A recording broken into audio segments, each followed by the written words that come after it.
सन 2011 में अमेरिका के खलाई shuttle programme बंद होने के बाद इंटरनेशनल खलाई स्टेशन तक पहुंचने के लिए अमेरिकी खलाबाजों का इन्हिसार रूस पर था।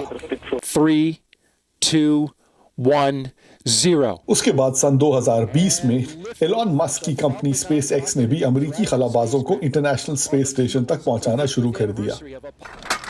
अब रूस के यूक्रेन पर हमले के नतीजे में अमेरिका और रूस के दरमियान बढ़ती हुई कशीदगी के बायस ये सवाल भी उठाया जा रहा है कि आने वाले दिनों में खलाई मिशंस के हवाले से दोनों मुल्क किस हद तक एक दूसरे के साथ ताउन करेंगे।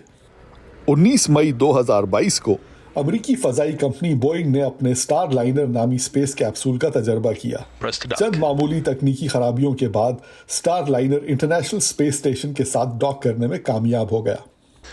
Starliner now inside 500 meters to the internet. इस कैप्सूल को 8 खलाबाजों को इंटरनेशनल स्पेस स्टेशन तक पहुंचाने के लिए बनाया गया है, लेकिन इब्तदाई टेस्ट में इंसानी खलाबाज के बजाय नीले रंग के खलाई लिबास में मलबूस रोजी नामी एक डमी को रवाना किया गया था। इंटरनेशनल स्पेस स्टेशन में अमेरिकी और रूसी खलाबाज साथ रहते हैं। Peace between our countries and our friendship. Thank you for friendship. Boeing के इस कामयाब तजर्बे के बाद उम्मीद की जा रही है कि अमेरिका का अपने खलाबाजों को स्पेस स्टेशन तक ले जाने और वापस जमीन पर लाने के लिए रूस पर इन्हिसार मजीद कम हो जाएगा। From the ISS crew.